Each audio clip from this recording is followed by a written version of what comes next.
I feel like we should have known this already, but we even thought this at all. Will this be on the test? Hi, everybody, and welcome to Will This Be on the Test? I'm Mattie. And I'm Austin. And we're here today to talk about some things we should have learned in school, but didn't learn fully, or didn't learn correctly. I got it right this time! Yay! I think it took, and sometimes we talk about Mattie going away for 2 weeks and leaving me home alone with the cats. Yeah, he's been like, I miss you. And I was like, why? And he's like, I just miss you. And then I got home and I started becoming myself, and he said, I don't remember why I missed you. Well, I think it was like, I was like, I think I'm going to go to sleep. Then it's like, let me tell you in depth about this murder. My new theory on Jack the Ripper, yes. Yeah. But I was in Austin, Texas for a couple of weeks helping out a family member, and I went to the Museum of the Weird, which actually is a major part of what I'm talking about today. Ooh. But I also discovered while I'm there that I am very allergic to dogs. So incredibly allergic. I have had dogs on and off my entire life. I've been around dogs. It's never been an issue. I am covered in hives. It's like, it looks like she's got the plague. It's smallpox level. It's to the point where I was like looking up pictures of monkeypox because that hit Austin, Texas while I was there.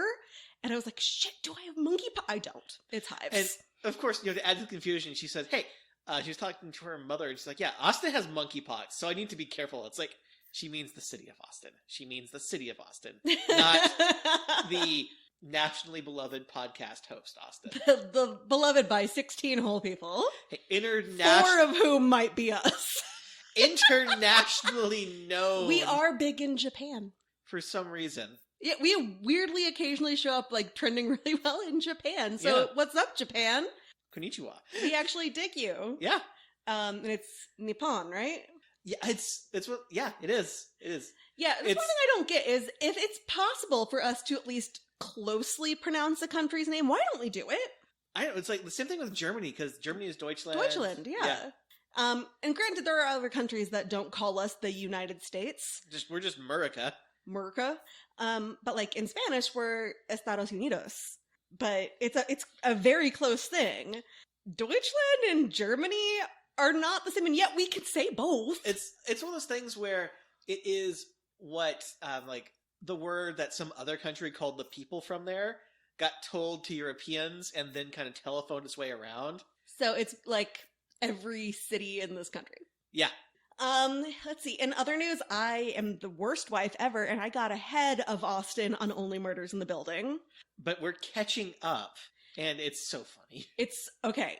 I can wholeheartedly say watching it a second time is just as good because you can now watch it for the comedy and not trying to figure out who done it. So and that's true for both seasons. So yeah, if you're not watching it, watch it because I really want to see what everyone else thinks because I just changed my mind on who at least one of the killers is. I'm not convinced there's only one. Ooh. But Austin hasn't gotten to the episode where I've made that decision yet. Oh, I'm excited. While she was gone, I watched a movie that was just absolutely amazing. It was Prey.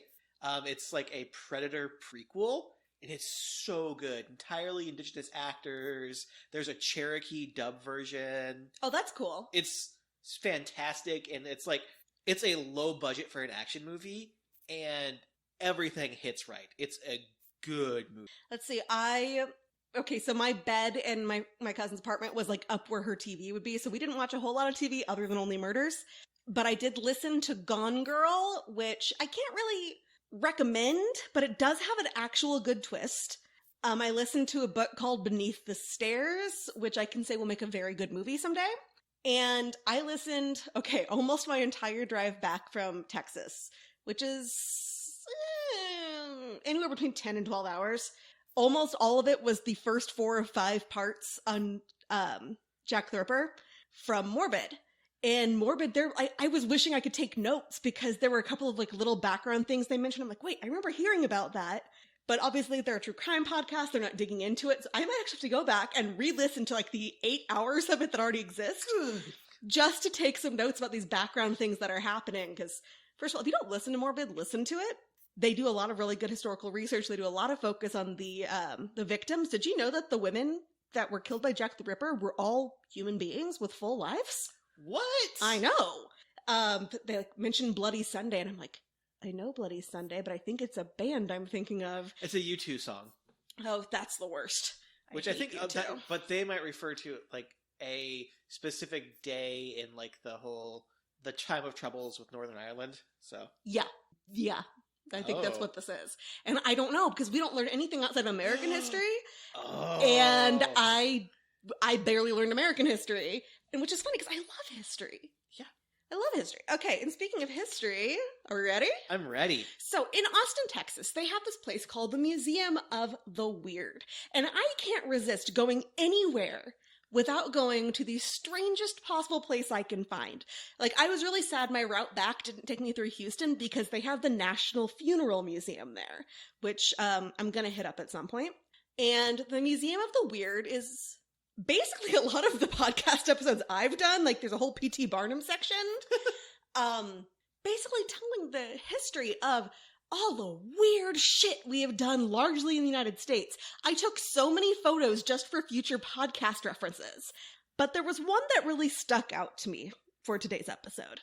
And I'm not really ripping anything off from them. I took a couple of pictures to remind me of the name, and then I did my own research. So shout out to Museum of the Weird in Austin, Texas. I got myself a t-shirt that has one of the wild things from Where the Wild Things Are, and it says, keep Austin wild on it, I think. Love it, love it.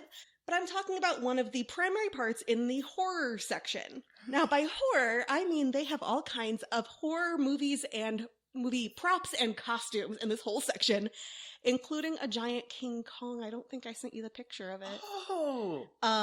Some people have broken his hands over the years because he got the big hands. People would like stand in them and stuff, and they've broken. But I did take a selfie in front of him, so we're good. But that's not who I'm talking about. When we think about classic horror movies, we often think of Bela Lugosi.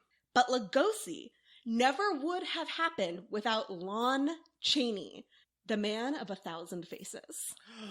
If you've ever heard of him, that's probably what you've heard of him as, the man of 1,000 faces. I've heard of the man of 1,000 faces, but not Lon Chaney. Leonidas Frank Chaney was born April 1st, 1883, in Colorado Springs. His grandfather founded the Colorado School for the Education of Mutes, now called the Colorado School for the Deaf and Blind, where Lon's parents met, both of whom were deaf. And because of this, Lon became very good at pantomiming. Now, I don't know if his parents didn't use ASL or if he didn't learn it, because I did double check ASL did exist by here. But he dropped out of school in 4th grade because his mom was bedridden, and that's how he got to have these skills. Because he cared for her for the next 3 years. His biographer said that he was able to communicate with only his face because he had to learn how to. The words the biographer used are deaf face, which I don't know if that's offensive or not. So I'm just saying that's what the biographer said. But Lon Chaney had a very expressive face. Ultimately, this resulted in him becoming a vaudeville and theater actor in 1902. And he married 16-year-old singer Clava Creighton in 1905. They had a son, Creighton, later called Lon Chaney Jr. He changed his name in 1906. He didn't like to talk much of the time. Like, Lon Chaney himself was not a big talker. But his son said Lon would, quote, as a last resort, Pop would always break into a dance in front of any of them old-time bars and get enough nickels and dimes to buy some food. So they weren't doing well financially, but he tried. Lon and his wife continued on the circuit for the next 3 years until Lon was running the Kolb and Dill show, and Clava attempted suicide by consuming mercuric acid. It was once used for syphilis treatment, but as you know, mercury is bad for you. Incredibly bad for you. And she survived, but she was a singer, and she had swallowed the mercuric acid. Oh. So her career was over. This all led to a divorce, which did not make Chaney look good in theater circles, because theater is a very small world. So he ended up moving into film. For the next several years, his son moved from home to home and occasionally to boarding schools, believing his mom was dead. What? He didn't find out she was alive until after Lon Sr. died. which was not like next day or anything, it was years. Lon Chaney worked for Universal Studios doing small roles, but his makeup abilities are what got him noticed.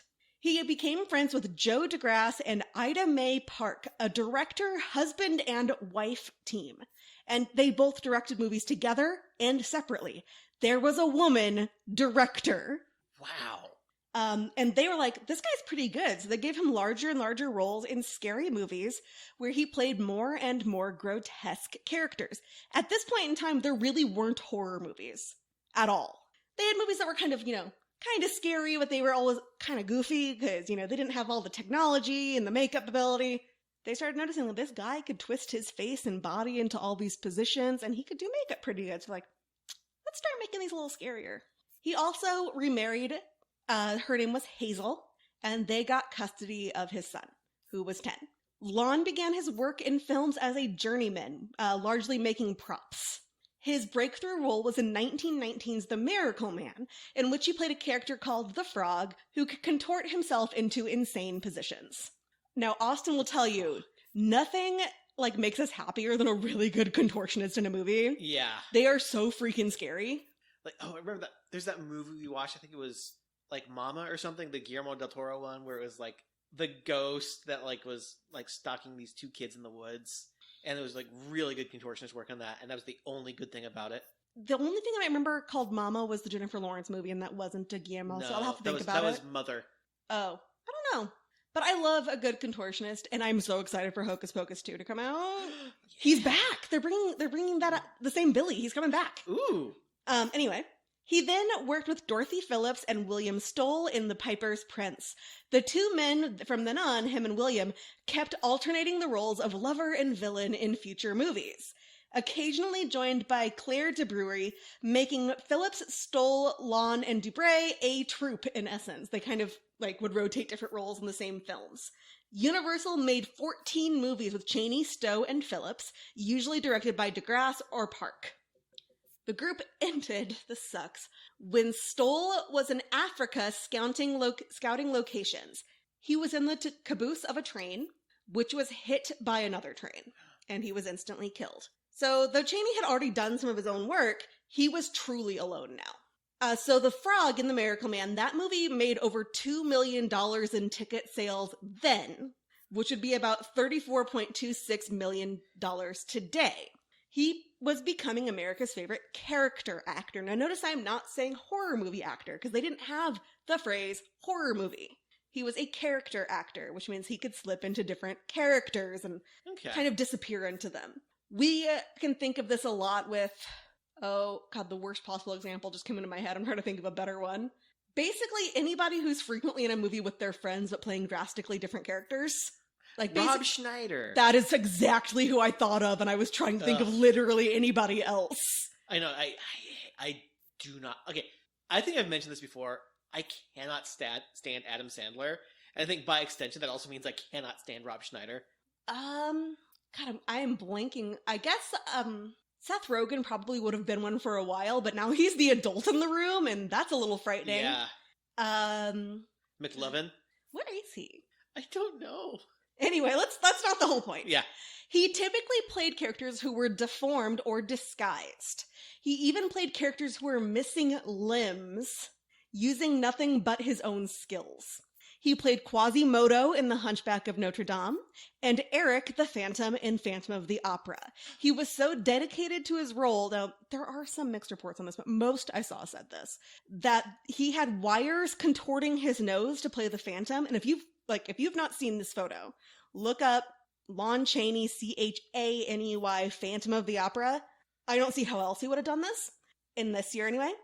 He had wires contorting his nose so it would stick kind of up into the side, and it bled constantly, and he just kept shooting.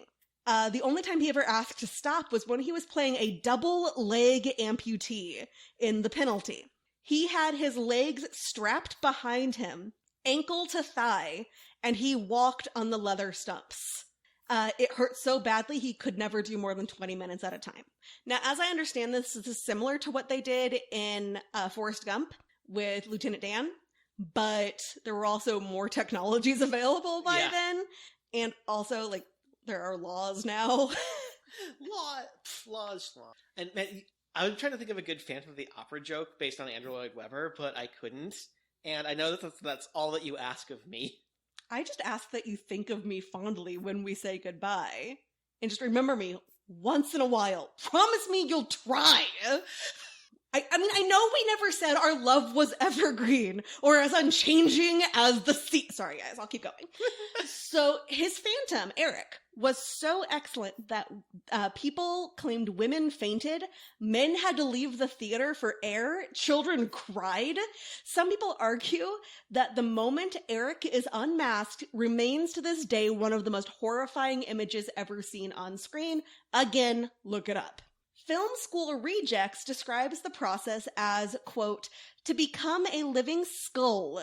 Chaney raised the contours of his cheekbones with cotton and colloidin, a very flammable and syrupy solution of pyroxylin mixed in with alcohol that creates the appearance of scarred skin when dried. He flattened and possibly glued his ears to his head, adding to the skull look.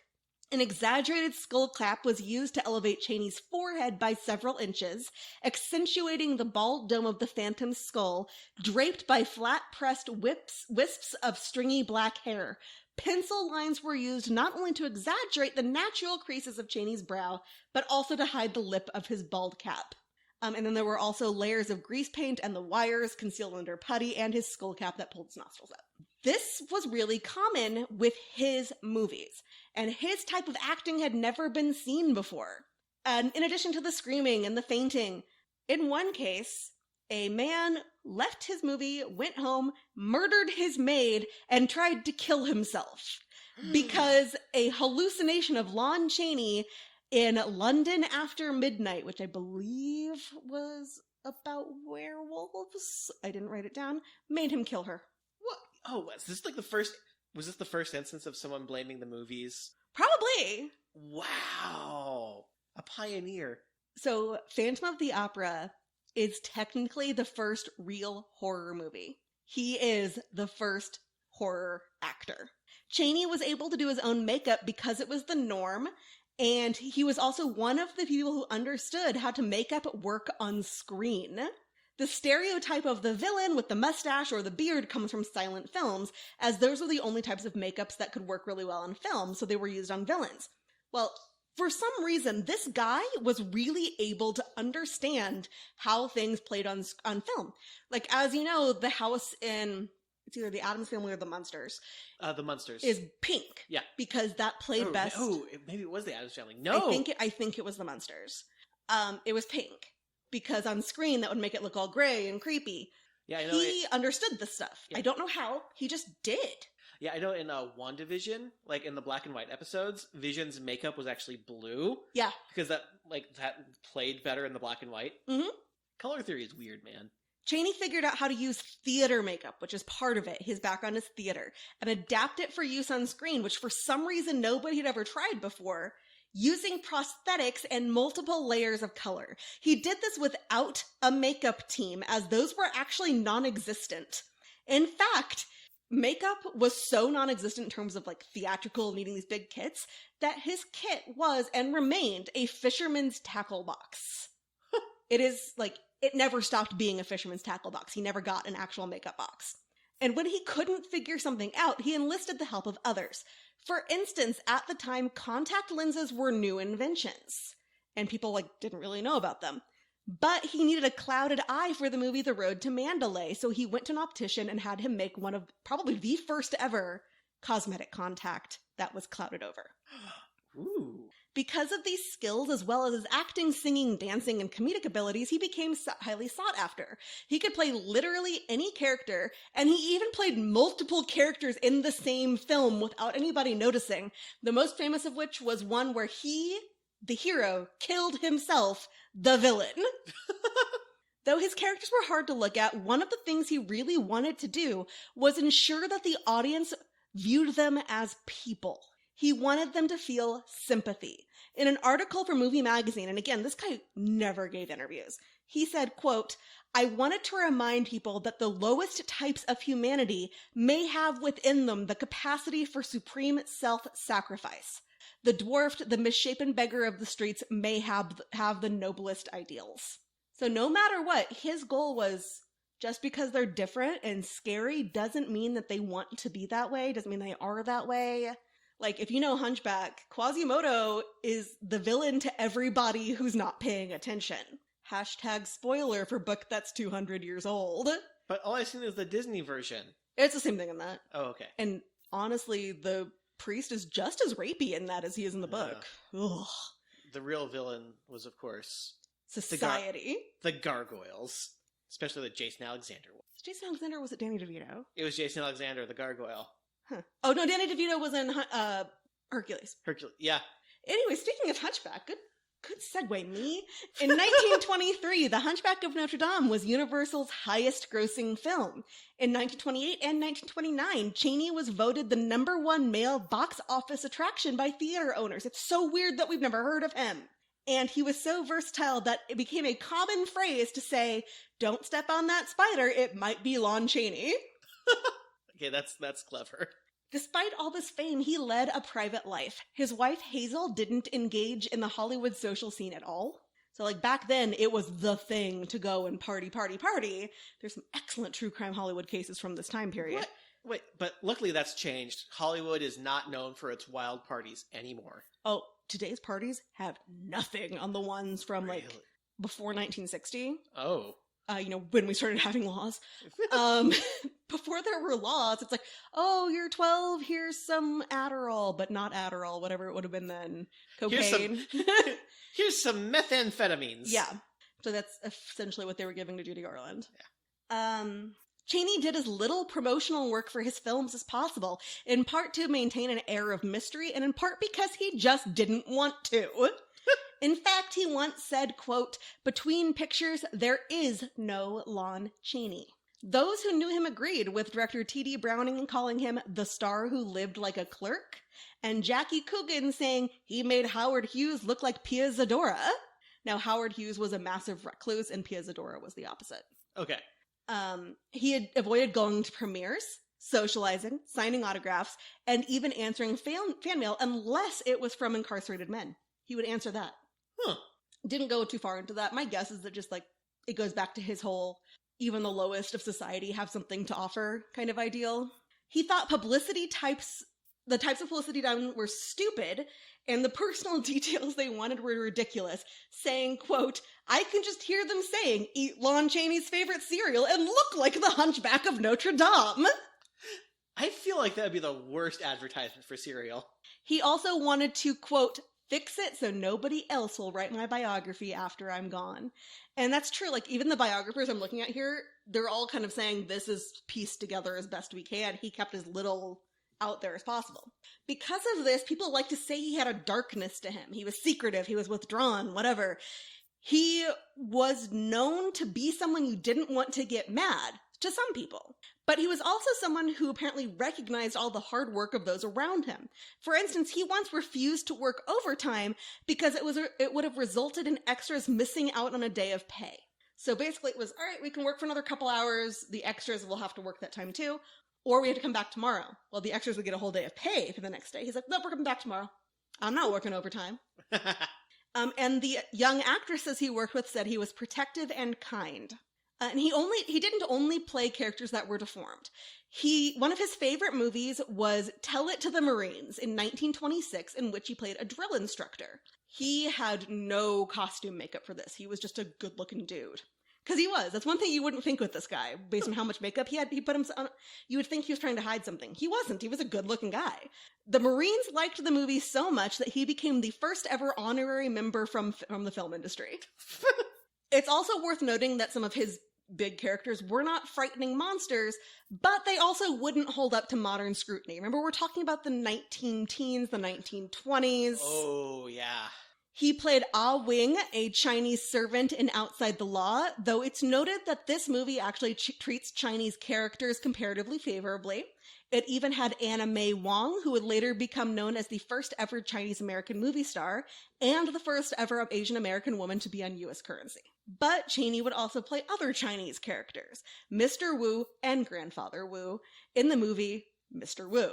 This story sounds kind of horrifying, honestly, but I need to see it because the description is really confusing. Like, he played a stereotype, but I read part of the Wikipedia entry about this movie to show how creative he got with his makeup. So this is just about the makeup. I'm not talking about him playing an Asian character, other than the fact that it would not play today. This was 100 years ago. In the film version, for his 100-year-old look, Chaney built up his cheekbones and lips with cotton and rigid collodion. His nostrils were stuffed with cotton and the ends of cigar holders, and his long fingernails were constructed from strips of painted film stock. Fish skin was used to effect an epicanthal fold to his eyes, and gray crepe hair was used to create his mustache and goatee. The makeup procedures took 4 to 6 hours to apply. Oof. So he actually did get really into it, including the epicanthal folds, which are skin that kind of goes between it's next to your nose, and it goes kind of like from above your eye to below it. I have them. And like, I can't imagine trying to create those, which is probably part of why it's good that we don't do this anymore. Yeah. Okay, that's actually not why it's good, but you know what I mean. There's lots of reasons why we don't do this anymore. Yes. Now, remember, his big thing was, my characters are not monsters, my characters are people. But again, this would not play now. Yeah. I'm not going to sit here and say those movies shouldn't have been made. I mean, I don't know if the movies themselves shouldn't have been made, but it's like one thing leads to another. And if it wasn't for him, we wouldn't have Anime Wong, we wouldn't have moved into where we are now with everything all over, whatever, I can never remember the title of it. Everything, all the time. Everything, everywhere, all at once. Yeah. That was so good. Like, so, no, we shouldn't have had a white guy playing this, but Okay, actually, this opened doors to other people getting to open more doors and more doors and more doors. And Mordor? one does just not walk into Mordor. So I'm not defending the use of yellowface, particularly since they also had Asian actors in the movie. Not just Anime Wong. There were other Asian actors in the movie. I'm simply pointing out the unique ways he found of creating a character, and also saying we can't judge something from 100 years ago by today's standards. We can look at that and go, glad we don't do that now. Better make sure we don't do that in the future. Mm-hmm.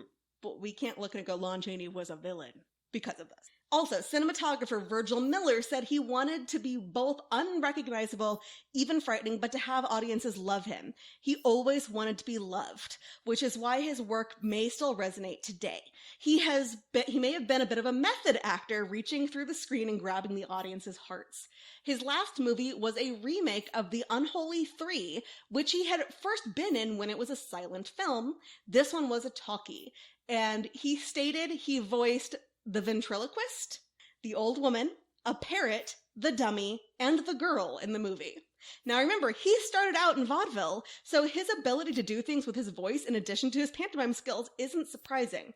Now I read a couple of conflicting things, but I believe this remake was actually just the silent version with dubbing. I'm not positive though. His end came when he was filming the movie Thunder in 1929 when he got pneumonia. Later that year, he was diagnosed with bronchial lung cancer, made worse by the artificial snow being used in the film that got stuck in his throat and caused an infection. He ultimately died of a throat hemorrhage on August 26th, 1930. Oh, God. He's buried in the Forest Lawn Memorial Park Cemetery in Glendale, as is his second wife, but his crypt is unmarked as per his wishes. Now, is that the same cemetery that's got like a bunch of other? I think so. Okay. After his death, James Cagney starred in a biopic called Man of a Thousand Faces, though this was a largely fictionalized version because of how private he was. Lon Chaney was put on a postage stamp, given a star on the Walk of Fame, and a cabin he built in the Sierra Nevada is preserved by the Inyo National Forest Museum. His makeup case, the tackle box, was donated to the Los Angeles County Museum. Unfortunately, 102 of his 157 movies are lost. Oh. Many of the others, like of the remaining ones, are in really bad shape or truncated due to decomposition. When I was at the Museum of the Weird, they mentioned a fire taking at least one. Lon Chaney, A Thousand Faces, was a documentary made in 2000, produced by film historian Kenneth Brownlaw, and narrated by my least favorite, Kenneth Branagh. I don't know why I hate him, I just do. Both he, Lon Chaney, and his son are mentioned in the song Werewolves of London. His son Creighton changed his name to Lon Chaney Jr. and became an actor. He is best known as a horror actor for his lead role in The Wolfman. And he was in a movie I need to see now called Hillbillies in a Haunted House. That sounds like our kind of movie. It sure does. Like his dad, not all of his movies were him as monsters. For instance, he played Lenny Smalls in Of Mice and Men, and supporting roles in movies like High Noon. Lon Chaney remains important because he was the first horror actor, because he wasn't a horror actor, just an actor who happened to create characters who were scary and made the audience feel, and I think we can all agree those are the best horror movies. As horror director Jennifer Kent put it, you can see that it's a person's face. It's just a face that's been distorted, without CGI obviously, but manipulated so that it looks human, but almost not. We see other examples of his influence throughout time. Doug Jones, probably the most famous actor whose name you don't know, has been Billy in Hocus Pocus, the lead gentleman in Buffy, and the Pale Man in Pan's Labyrinth. Terrifying, entrancing, using only makeup and his body. In the aforementioned interview in Movie Weekly, Chaney explains, "Most of my roles have carried the theme of self-sacrifice or renunciation, and these are the stories I wish to do."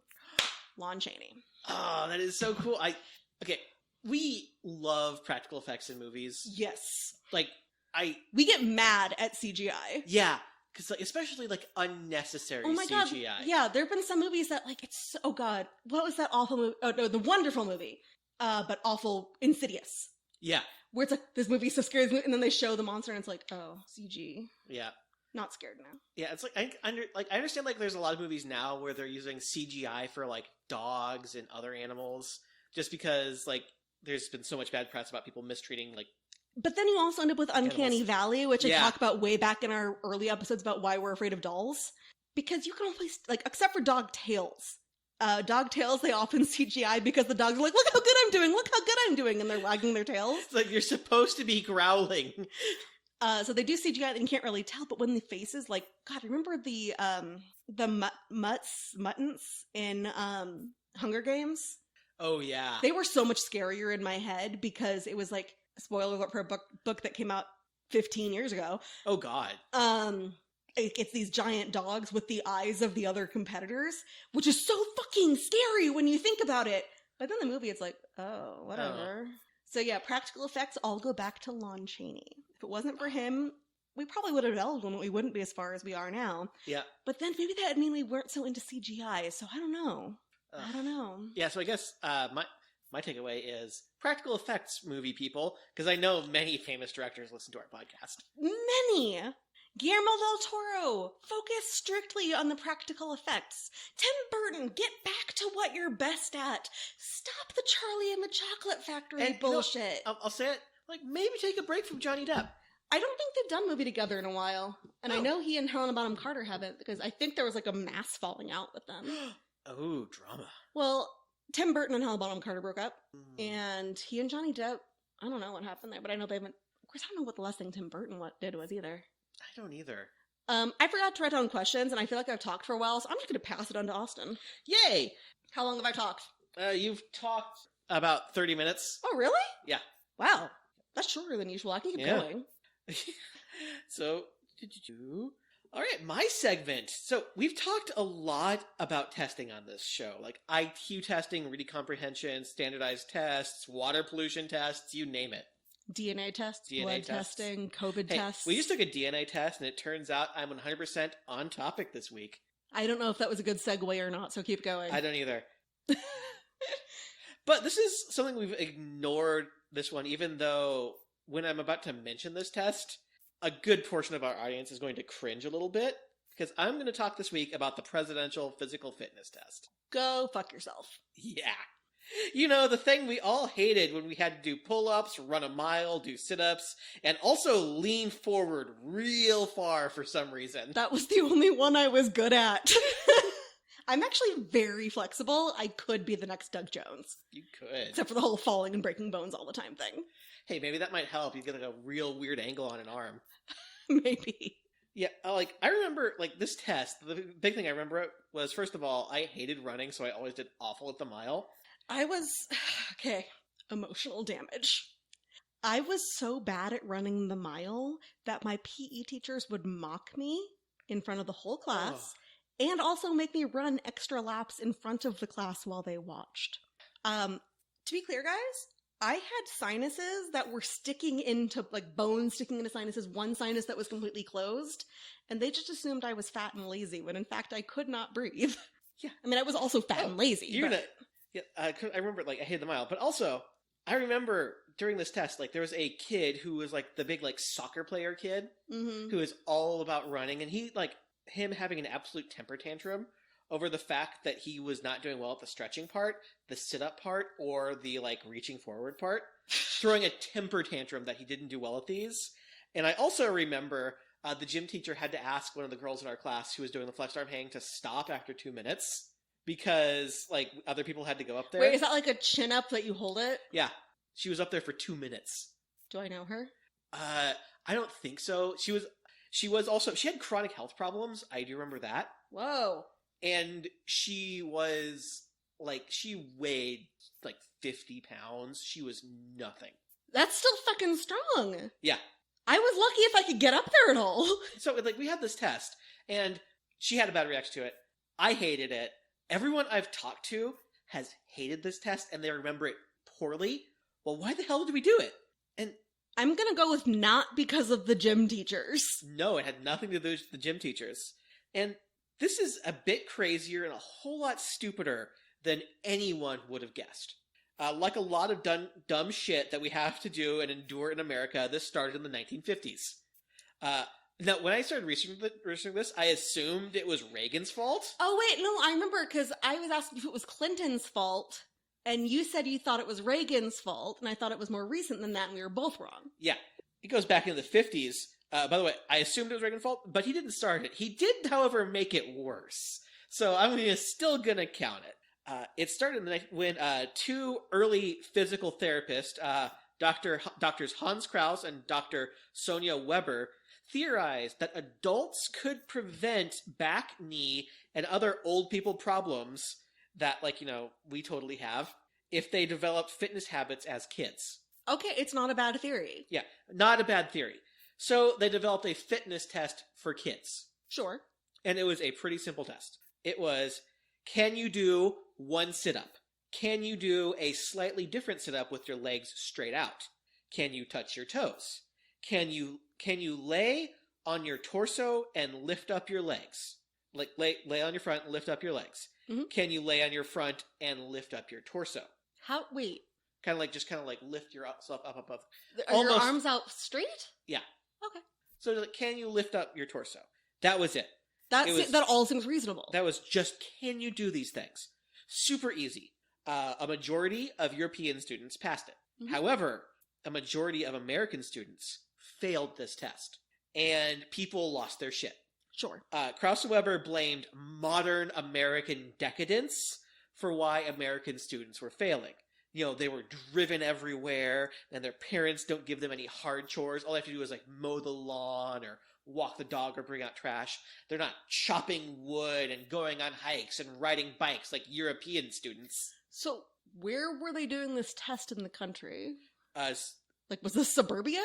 This was just at schools across America. There is zero methodology behind any of this. No, actually, this is a really interesting connection to standardized testing, because we do that for all the kids across America. Then we're like, why are we failing compared to Japan? Because Japan only does a select group of students. They don't go out to the rural areas and do the same test, so they are only getting the wealthier kids who are able to get into the wealthier schools. Yeah. So we're comparing everybody here to a select group there. Mm-hmm. Yeah. So this, like, obviously, based on what you just said, this sounds kind of like it's bullshit. Mm-hmm. But it's not bullshit for the reason you think. Because, like, there was really no difference between the amount of activity between American students and European students. In the 1950s in America, more than half of American kids still walked to school. Like, there was a large rural contingent who did do these hard chores. Like, even in urban environments, they still used public transportation. They were moving around more. Like, there was not a lot of American decadence happening, especially in comparison to European students. Mm-hmm. But the difference wasn't in how, like, what we were doing. It was in how physical education was taught. Because in Europe, they do more calisthenic-focused PE. It's like group exercises where they'll all do jumping jacks or squats or whatever as a group. But in America, because we kind of got weirded out by that back in World War II, because the Nazis were doing that a lot. Okay. We got weirded out by it, so we focused our PE from being like calisthenics to almost being entirely sports and games. And naked swimming.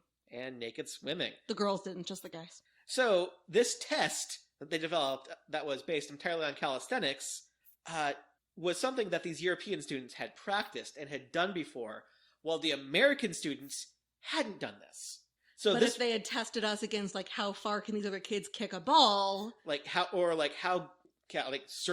you serve a volleyball? Can you shoot a free throw?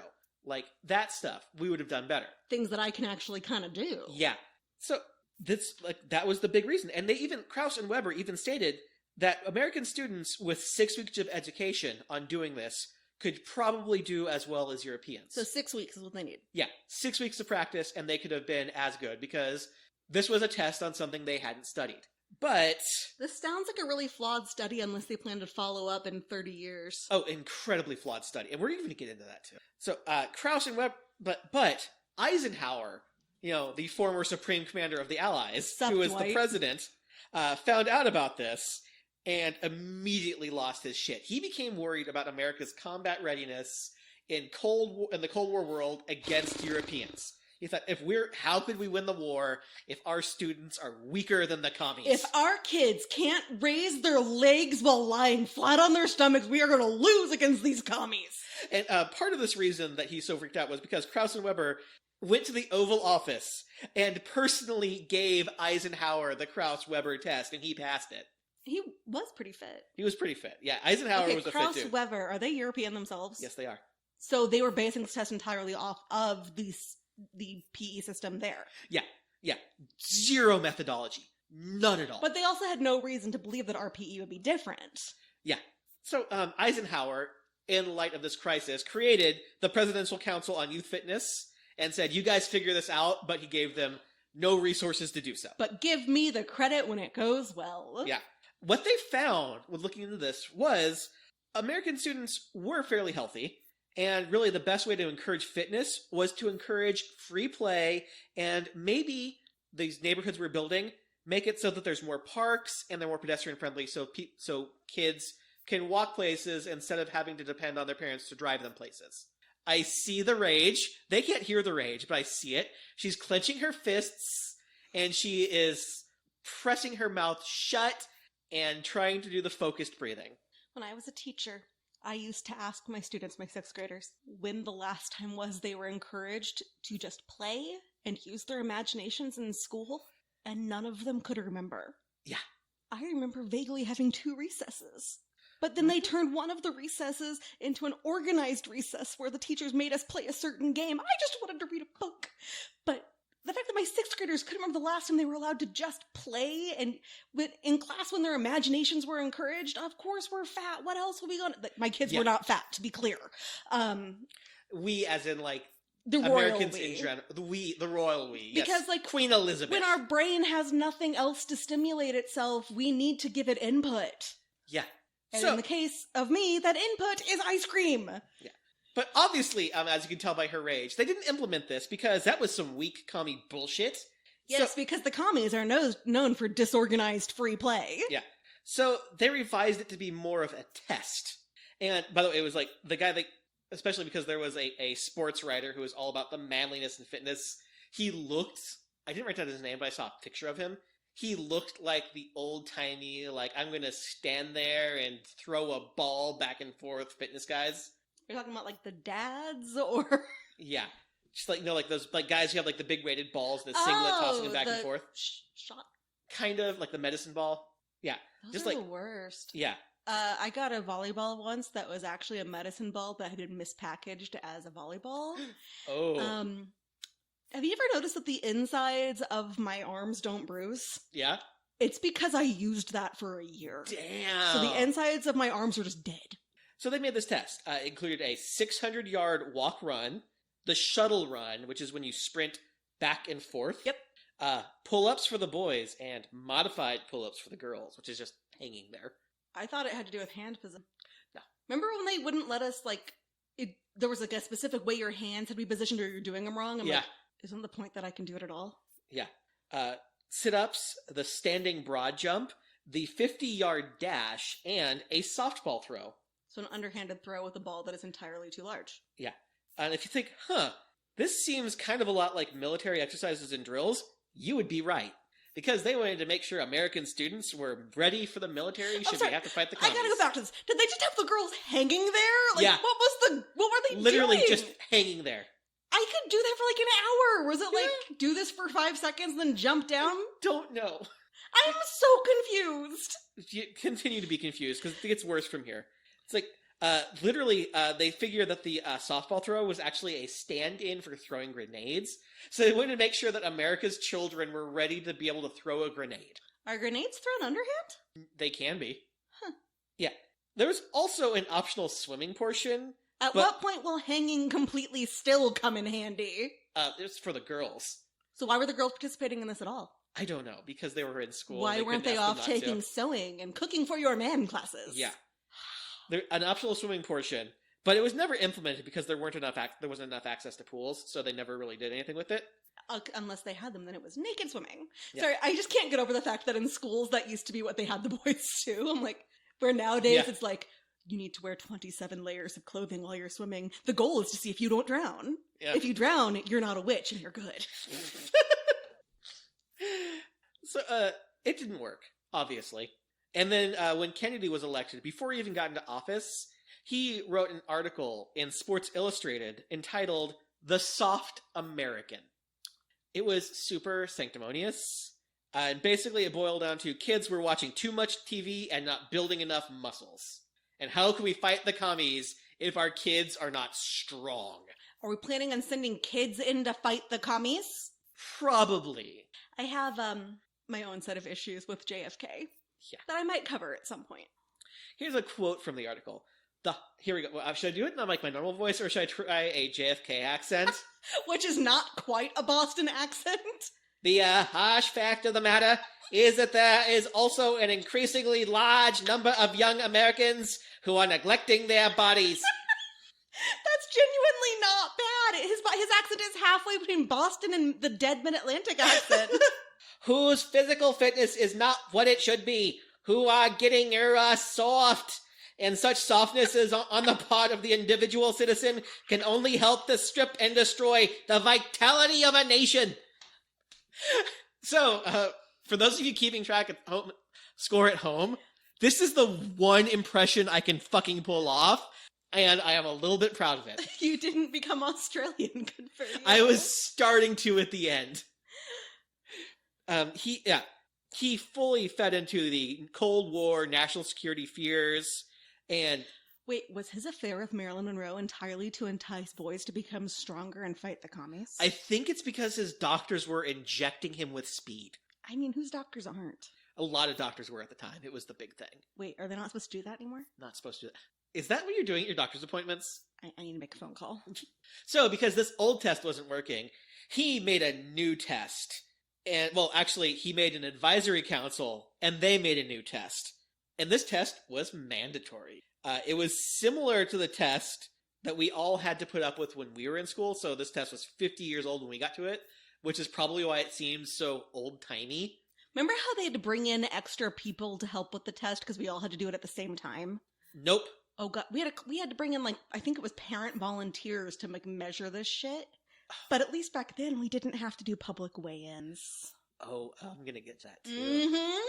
So yeah, the test, it had sit-ups, the sit and reach, pull-ups, My favorite. and the mile run. Mm-hmm. They've changed some minor parts of it over the years, but like it was basically stayed as that. So they changed the pull-ups to the flexed arm hang, which is what you just hung there. See, I still do pull-ups.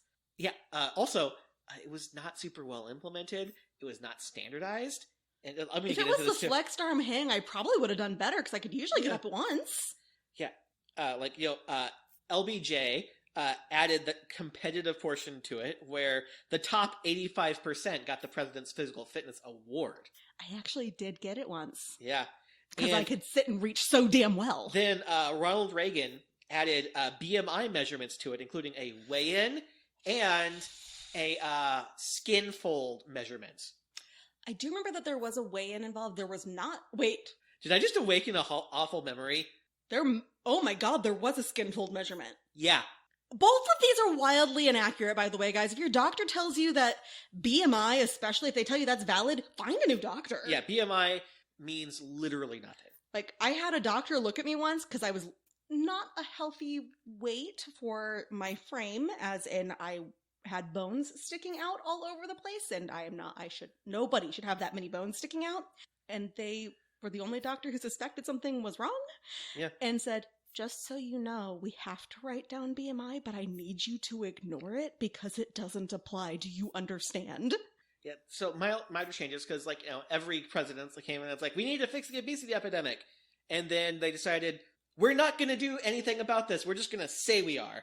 Mm-hmm. And they just kind of, like, added more testing or tweaked a little bit or put a new person in charge. Or turned ketchup into a vegetable. Turn ketchup into a vegetable, did all stuff. But in 2013, it was phased out completely. Sorry, I know what comes next. Yeah. So this test was around for about 50 years and impacted generations of American students. It affected all of our mental health. So what did it accomplish? Nothing. The proponents of this national fitness test mentioned it could lead to a lifetime of fitness, and the friendly competition aspect could improve the self-esteem of students. And you know what? That could all be done by PE. It could, but you need to make it all a positive. And I will tell you, I fucking love PE teachers. Mm-hmm. Like, I can tell you, the biggest allies I ever had in schools were PE teachers. Oh, yeah. They're fucking amazing. And you know who hates shit like this? PE teachers. It's like, it gets worse though. And they said, like, this is a lot of data. It'll help us figure things out over this long-term study. But you want to hear, in terms of the hard numbers and official analysis of these 50 years of fitness tests, there's nothing. Like, the tests weren't standardized. The reporting wasn't standardized. Wait a second. Only the bottom 15% didn't get an award? No, the top 15. So if you scored above, you said 85% got it. No, if you scored over 85%. Oh, okay. I suddenly processed it and like, wait a second. Doesn't mean 85% of kids got an award. They all get to laugh at the kid who was me. I think I got it once. Yeah, they did not do almost nothing with any of this data, and there was never even a serious attempt to gather all of it. Mm-hmm.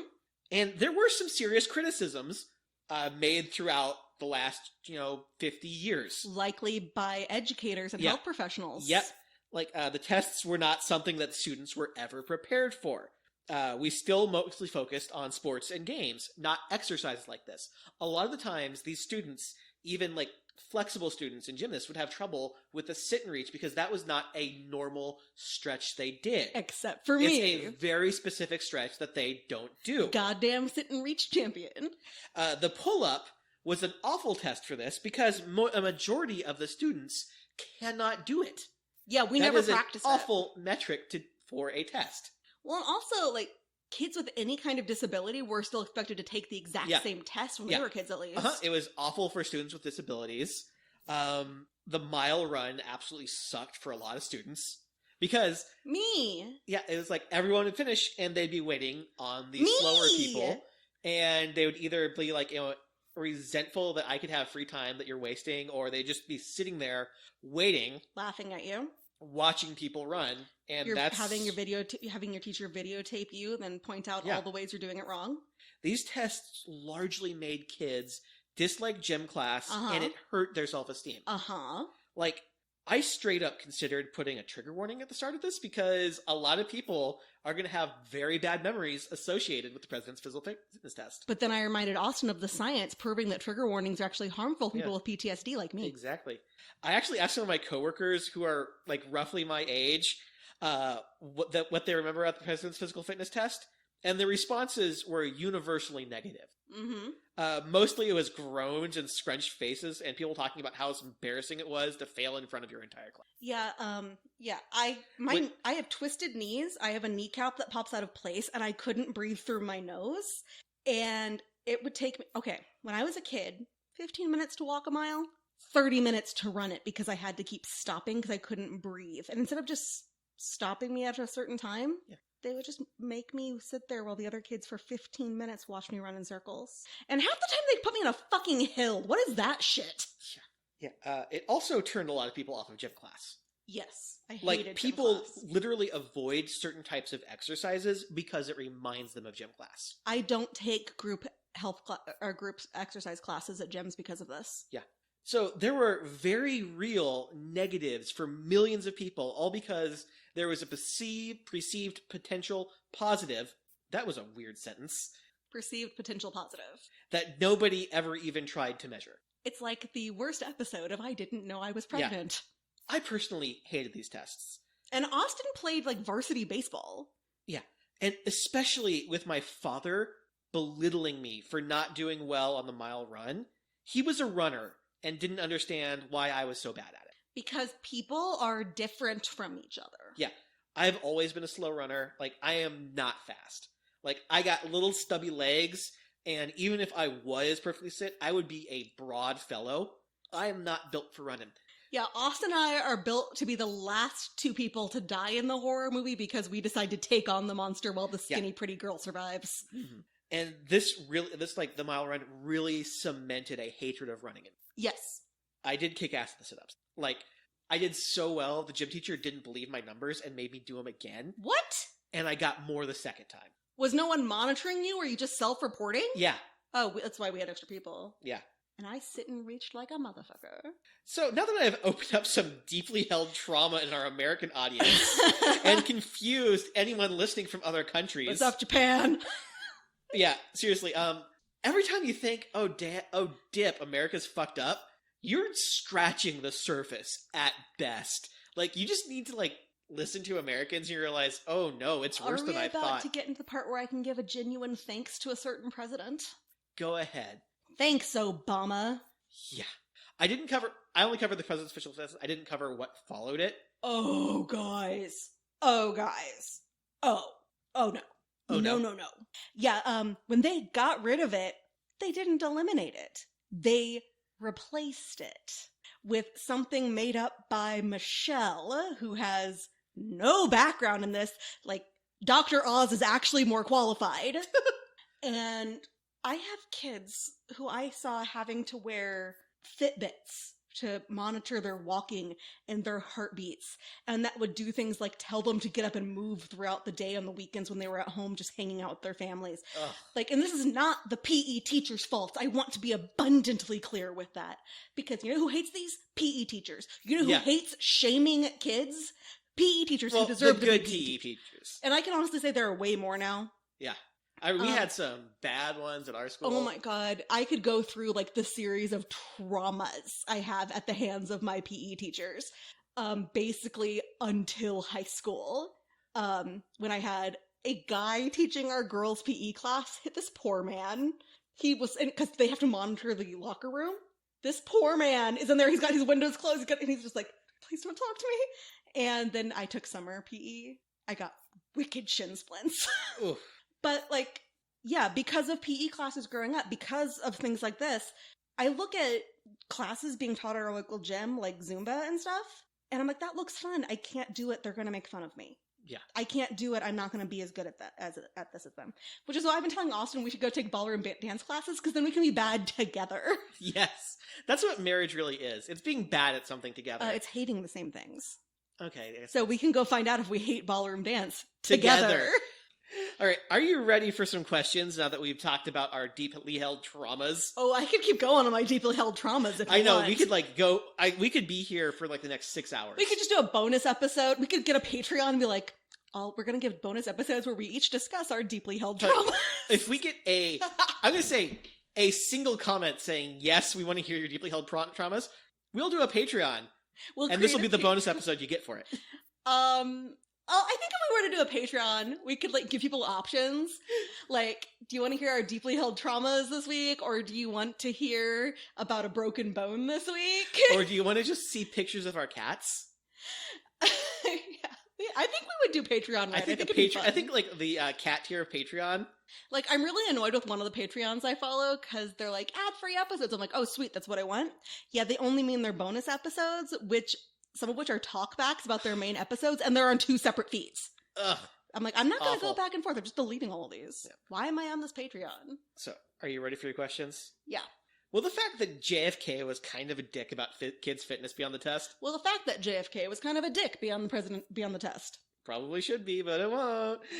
Well, the fact that these tests are bad for measuring fitness beyond the test. Yes, because we don't have it anymore. Yeah. And, well, the fact that this is the only area in schooling where we don't specifically spend the entire year teaching to the standardized test beyond the test. Huh.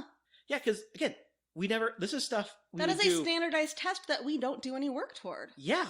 I will say I had some PE teachers who at least spent like a week showing us what it was going to be and having us practice Never a couple had of that. times, but It'd be like, we're doing the president's physical remember, fitness test this the week. worst was the teachers who were like, "You're running the mile. Let's run 17 practice miles." We never had that. We did have PE immediately after lunch. Yes, or the ones where it's PE and then lunch in the middle and then PE. Yeah. Or the ones where it was like PE immediately followed by recess and you're too tired to enjoy recess. PE teachers, I really do love you. Thank you for being the biggest allies for my theater department. Yeah. The same goes for the coaches. They really were. That whole, like, I'm not saying it doesn't happen, but the whole movie coach versus theater teacher. Are you saying that the TV show Glee was not a documentary? Honestly, she supported him better than a lot of the other shows do. Yeah. I can honestly say, like, I would sit down with the coaches and be like, okay, here's what I'm wanting to do for my shows. When are your tournaments and stuff like that? I had a lot more problems with other types of coaches. I'm like, I have 2 days out of the entire year. And we would also like do things like we would sit down and explain to the students why they had to choose between a sport and the play this semester. And how it won't be held against them if they pick one or the other. If you want to try out for the sport next year, Yeah. it doesn't matter that you didn't do it this year. If you want to try out for the play next year, it doesn't matter that you didn't do it this year. These are the kinds of arrangements I could make with the coaches. And the PE teachers were like, you know what? Let's make this work together. Like, seriously, thank you for not being the shitty PE teachers of our youths. Yeah. Yeah. I hope they're all retired and in some cases dead. Yeah. Oh, God. We had some bad ones. Yeah. Nobody made me cry like some of them. Ugh. So, where can people find us? Well, they can find us on Twitter at OnTheTestPod, on Facebook at facebook.com/OnTheTestPod, on Instagram at OnTheTestPod, on TikTok at OnTheTestPod. Yes, and I've been quiet on our TikTok for a bit because it's been too hot to do a lot of the work. But guys, the temperature's going down. I'm going back into the haunted closet. And, of course, our website, OnTheTestPod.com. Work in progress, as it has always been. But you cannot find us in a gym class back in 1997. No, you we cannot. are done with that. Never again. And on that note, Class dismissed. Let's go ballroom dancing.